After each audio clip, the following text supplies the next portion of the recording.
Nachos Amigos, and welcome to Record Breakers, a music podcast where a group of friends gather together to share music with each other, an album at a time. It's like an old book club for music. Fun time had by all. I'm Petey Rave, and here with me is my team, my squad, my crew. We've got David Majors, aka DJM. Featuring Zorak and the original Way Outs. And Drew Snyder. Hi. We're here to talk about music. We're going to talk about an album. We're gonna talk about an album. It's taken a couple of weeks for us to record, but if you remember back, we kind of had a couple albums from bands and from artists in the mid-aughts or early mid-aughts. I decided to grab a band that was prominent back then, but I decided to talk about their new record. We're gonna be talking about Alien Ant Farm and their newest album, mAntras.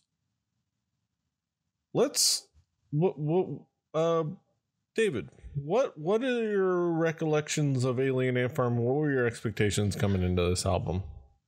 My recollection of Alien Ant Farm, PD, is the same as everyone else that isn't a diehard fan of Alien Ant Farm. It's their cover of Smooth Criminal, and maybe some of you remember the song Movies. This is their first new album in 9 years, so they've seemingly been dormant for a bit. Truth be told, I don't remember Alien Ant Farm standing out very much. Especially in my case, because this was right around the time, the late 90s and early 2000s, where I really got turned off by a lot of rock music, the alt metal stuff, a lot of the new metal stuff, a lot of the post grunge stuff. It was all just not very enjoyable to me, and Alien Ant Farm back then just didn't really stick out very much to me. Drew, what were your expectations coming into it? Because we talked about Alien Ant Farm on this podcast a long time ago, about 400 episodes ago. Was it me who brought Anthology, or was it somebody else? I think it was True Ant. Was it True Ant? I think so. Okay, maybe it was. It might be True Ant because I specifically did the one that didn't have the Smooth Criminal cover on it. I have very fond memories of Alien Ant Farm around this era. Around that era, I didn't like after Third Draft. I sort of fell off when I was getting way more into like ska and jazz and things of that nature in that like 2005 to 2012 era. So I wasn't really listening to this style of rock and roll music. And so it was something where I have always had a fondness for them. They were super nice to us when we opened for them. So it's always been one of those things. I should go back, and then like never bothered. So finding out that this album released this year after a little bit of time away, it seems like, and possibly losing one of my favorite members, maybe it was something where I was like, okay, let's see what they've got. Let's see how they've grown. And let's see if they've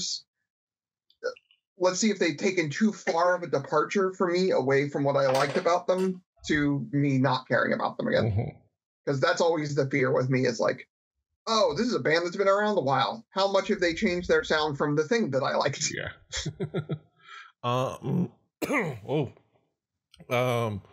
My throat got literally instantly dry. This album, musically, Alien Ant Farm historically was a little bit more on the if you want to kind of like look at new metal as a spectrum, and they were always on the more rock side as opposed to like the rap rock side of the spectrum. They were more on that end, more on the alt rock, more on the alternative metal, more in that kind of like field. Also just kind of like more like pop punk and punkier rock, but they were definitely kind of like connected and musically connected to the new metal, and a lot of those sounds still translate here. There's some like mix-ups here and there, but this is very much like a very familiar Alien Ant Farm sounds. I mean, new songs and unique perspective, but like very familiar feel to the songs. It still relies on really fun riffs.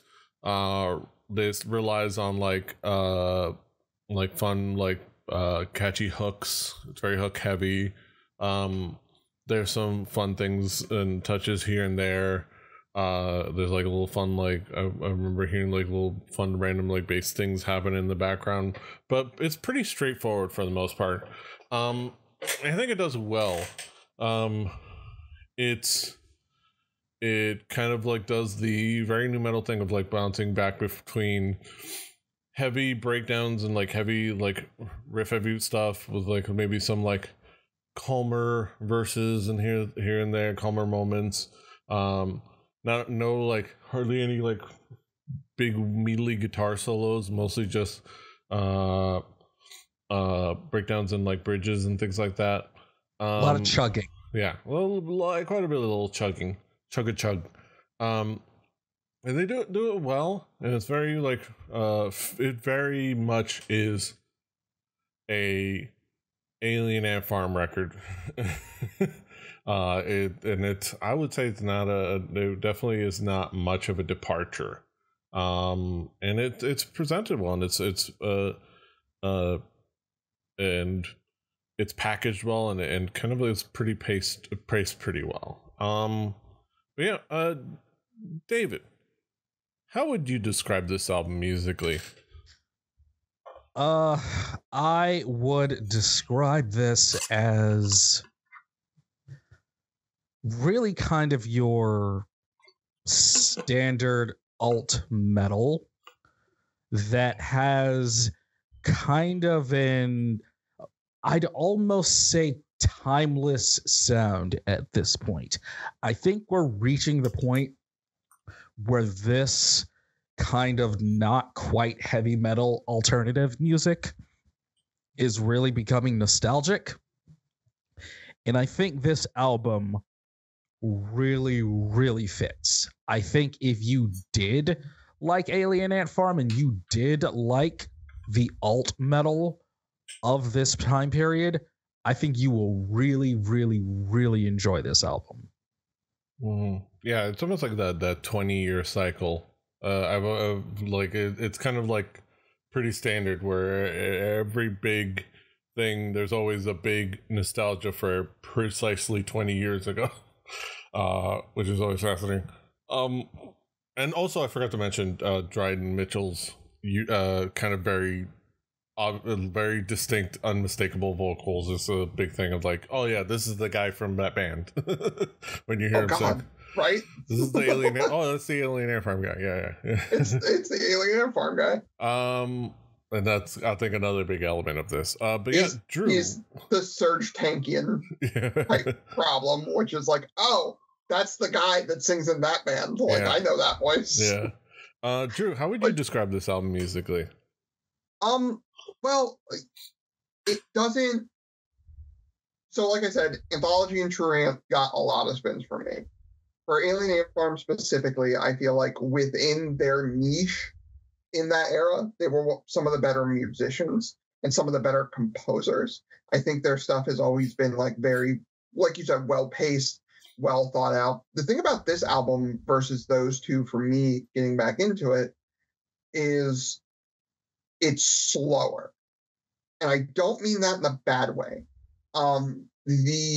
They've always had like an ebb and flow, like you got from late 80s, early 90s, like grunge and punk rock and stuff like that, where the verses sort of hit quiet musically and the chorus is jumped up on a sonic note. They used a lot of that. They are big fans of Faith No More, from what I understand. So makes sense. They would use that sort of almost like emo ebb and flow to everything. But they're really, really good musicians. What I liked about the True Rant and Anthology a lot was not only Dryden Mitchell's like very like almost creepy vocals. Like I hate to say it that way because it sounds mean, but like I think he does it on purpose at times. Just the way he like ends words and like the cadence of his like singing, I think can be a little creepy and a little moody at times, which I dig. But I also really enjoyed Ty Zamora and Mike Cosgrove, because I feel like Ty Zamora's bass work was really, really nuts a lot of times, and it was really inventive and weird. And so much of rhythm with bass and with drums, and we're in new metal, so I'll mention it, like, and with rapping, like, is about getting in the pocket and like sort of flowing between stuff. And that's what rhythm section really is you putting a style on something. And I loved Ty Zamora's style. We do not have Ty Zamora on this record. We have a guy named Tim Pugh. And Tim Pugh's a great bassist, don't get me wrong. And it's really, really great here. And luckily they do add some synths, some Hammond, some keyboards and stuff like that. And they really add something with those that really sounds cool. I do miss Ty Zamora a little bit. Not that, like, if Alien Ant Farm's coming to my town and I have the time to go see him, I'm still going to go see him. Like, don't get me wrong. Like, this record was still fun, but I miss that sound a little bit. Mm-hmm. I will say that. Yeah. Yeah. And as we get into some of the key tracks, I would say something like Last Dance. Last Dance was like the song that I that first popped up in my TikTok feed of like, what, new Alien Ant Farm song, and it was like playing as like, or no, it was on my YouTube feed. I saw that the music video was like, new music video from Alien Ant Farm. It's like, and I played it. I was like, oh, this is pretty cool. And I think it's done well. The hook is fun. The guitar work is fun, and it has a really cool cool riffs to it. And it was a good introduction for me to get me excited for, at that time, upcoming album. And I was looking forward to the album just based on that song alone, and it was well made. Storm's Over has some really cool cool like a breakdown in there that has some like fun like guitar scratches in the background that add to like the atmosphere. Adds to the crunch, was really nice. So Cold, I think it's like the most new metal song on this record, not just because it's shares the name with a Breaking Benjamin song, but because it has the most like quintessentially new metal like crunch to the guitars, and it's nice, but it's definitely like, oh yeah, this is going really into that pocket. Glasses was a nice little like change of pace, almost ballady a little bit, kind of, which is really nice. Everything She Wants, the Wham cover. This is Alien Ant Farm going back to the 80s cover which is really fun. And honestly, not bad. It was a nice, fun little like cover of a fun song, and it was enjoyable. And I think they arranged it pretty well for like their sound in a similarly how well they arranged Smooth Criminal. And it was like, it was almost interesting to kind of see them go back to the well. And I think it fits with what you feel with Mantras, which is the closing track, because in there you have like these like whispers, almost whisperish version, or like like volume down re-singing of various songs, both from this album and from previous records.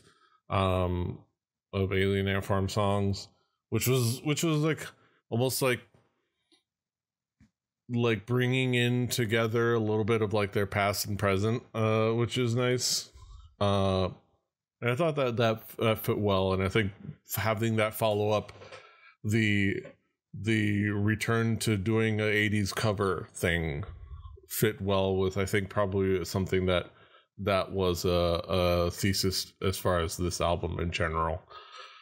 Also, I want to give an honorary I'll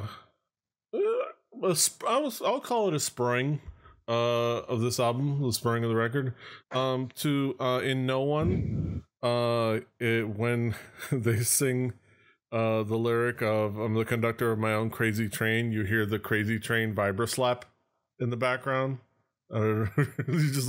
Just quietly, just the vibra slap, and it just disappears. It's just like, yeah, that was a good touch. It's like the only vibra slap you hear, but it's in that with that lyric, and then just you hear the vibra slap. It's like, I enjoyed that little touch. But yeah, David, what would be some of the key tracks for you? For me, I'll start with Last Dance because it was maybe just the most straightforward, radio-friendly rock song on the album. It just works. Glasses, I thought, was a very interesting song lyrically, and the acoustic intro was a nice change of pace. It was a nice reprieve. It was atmospheric. It had some guitar melodies. It was very good. Glasses, I like that one. And the final track, Mantras, had an interesting midsection with distorted vocals and percussion that I thought really stood out. Mm-hmm. So there were moments here all over this album where you could tell that Alien Ant Farm were trying to experiment with their sound a little bit, trying to stretch it out here and there, and I will say I think they did a good job.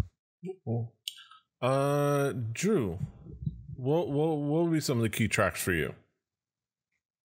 Well, gonna go beginning, middle, and end here. The Wrong Things, exactly what I wanted from an opening. Like, exactly. It showed that you were still getting the Alien Ant Farm tone and sound. You still had Dryden Mitchell being who he is. But it was a little bit more slower, like I said, a little bit more thoughtful. But then So Cold, the single, felt like you could have plucked this out and put it in that early in Alien Ant Farm, and it would have still fit. It would have been one of the slower songs on the record, but it would have still fit. Like right next to Courage in movies and all that sort of stuff. Mantras, though, the end track was super interesting for me because first time I was listening to this record, I was at work and I had it on in the background. And so Mantras comes in and doesn't like do anything particular at the start. The middle goes into like chaos, and I lost it. I was like, what is going on with it? Like, what? Like, I had to check my like sound settings for a second because I was like, is something weird going on? Because like it goes into that like sort of chaotic middle bit, and then at the end it was what brought me back and what made me realize what that song was doing. Calico Cats was one of my favorite tracks. So when I heard him do the Calico Cats, and I was like, wait, hold on. Like, so I immediately went back and like, I maybe stopped what I was doing at work for a couple of minutes and just listened to that song. And not only from a cool piece of like music, like experimenting with stuff and like splicing old songs together into this chaotic mess, like, and using these old references from old records, but also as like an art piece for doing that and like sort of saying like, hey, we are somewhere now. We're still who we were then, but we're growing and we're changing and things get mixed up sometimes. And here we are now. I think it was a really cool way to leave it. I say one thing, MXPX did this on an album called Before Everything and After. And they had 3 tracks. And I almost wish they would have did it like this, where the first track was the beginning track on the album was Before. And it was like you were tuning a radio dial, but all of the radio dial was hitting a bunch of old songs. The middle track was everything, and it did that again, but with all of the songs on the album, and then it did it again at the end. And what you didn't realize they added demos of their next album into the after bit. And I almost wish that Alien Ant Farm would have done something like Mantras, but like split up like that. But as it is, still cool. Still fucking loved it. Mm-hmm. Yeah, let's bring it back around the horn. Talk about some conclusive thoughts. David, what would be your conclusion on this album as a whole? I will give Alien Ant Farm a lot of credit. It sounds like they're trying to evolve their sound and give it more mature sensibilities. They're experimenting with some new ideas, some new sounds, while still really remaining true to their core sound. The issue for me is that their core sound, I find it to be very, for me personally, not the most inspiring music. It's very, very tightly packed and composed. It feels very, very short and very to the point, almost being too simple. So I'm glad that they're starting. If they haven't been already, they are doing more to evolve and experiment with their alt metal sound.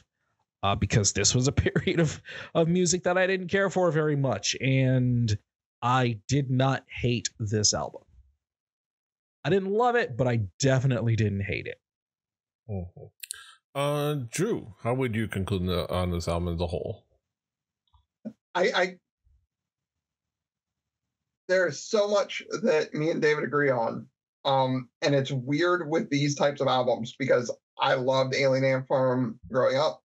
It was one of those things where when we got the chance to open for them when I was with the Mulligans, we jumped on it because a couple of our members, me included, were big fans of theirs.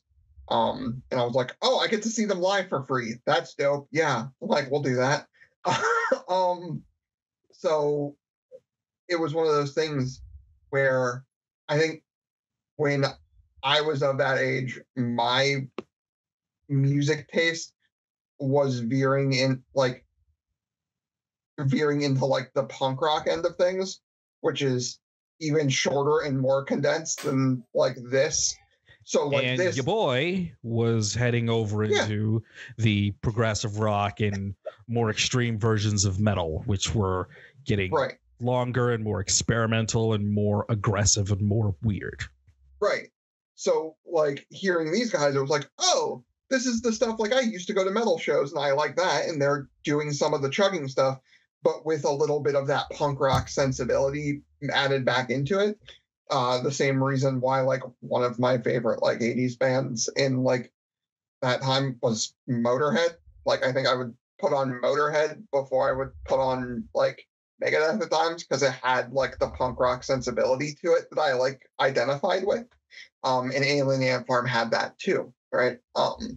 Listening to this, it was something where I might go back and listen to the 2015 album, Always and Forever. I might like do Up in the Attic. I might look and see if they're playing locally again because those tickets some bands are like super expensive nowadays. And I'm hoping maybe if they're doing like sort of a comeback tour, because Always and Forever was 2015, it's been almost a decade.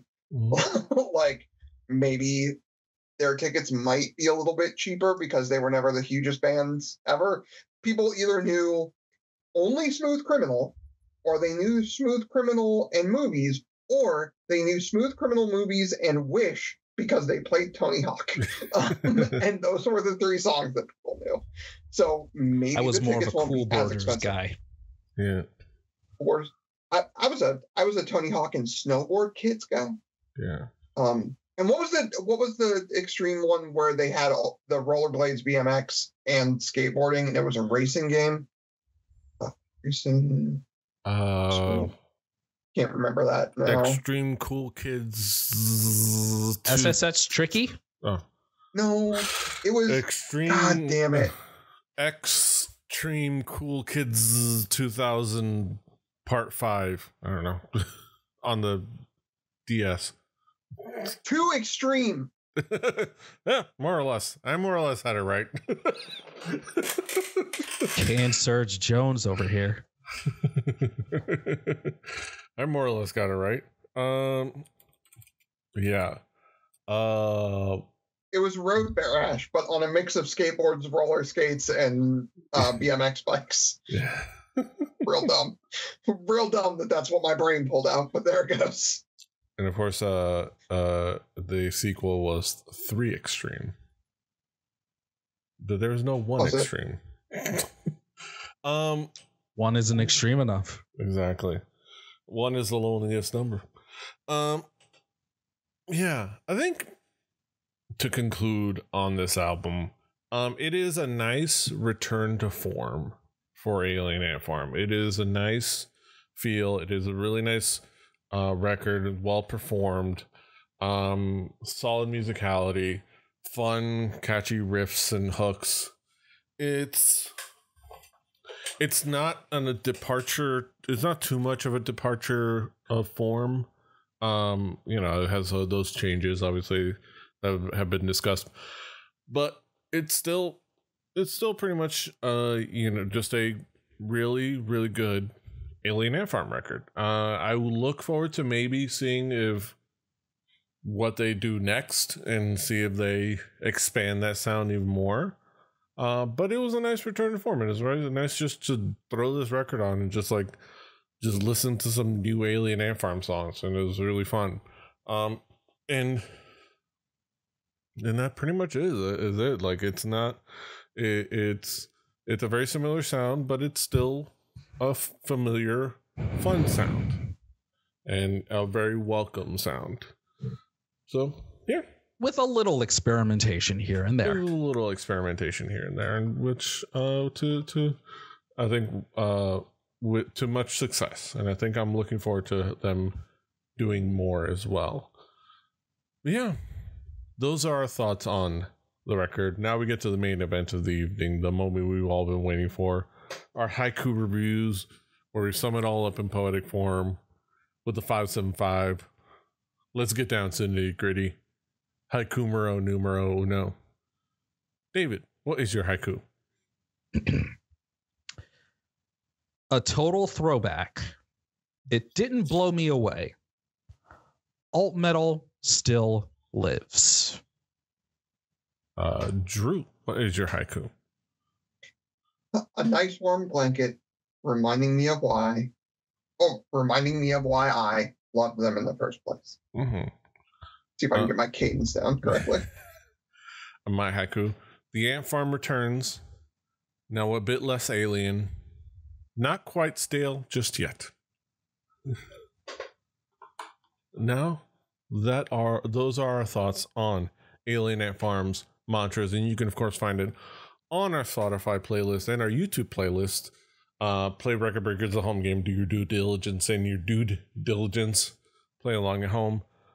On those playlists will be next week's record, and that's going to be provided by David. David, what have you got for us?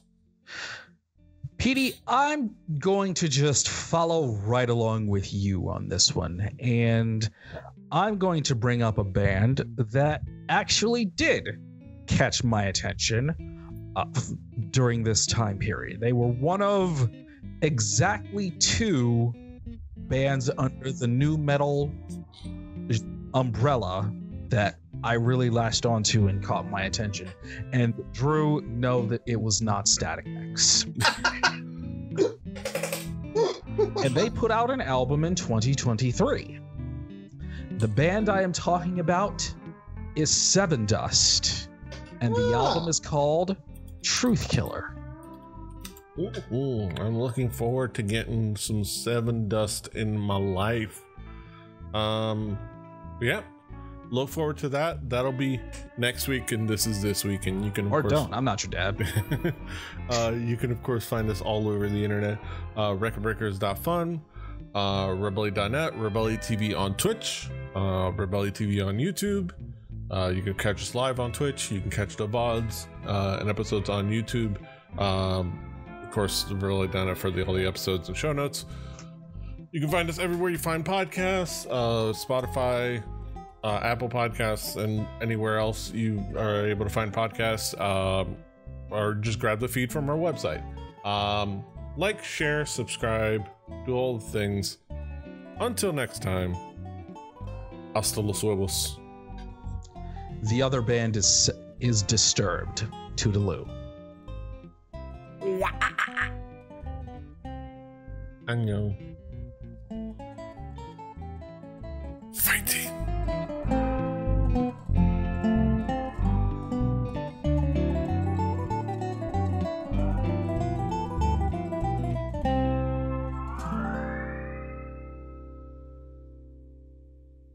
Diamond Club hopes you have enjoyed this program.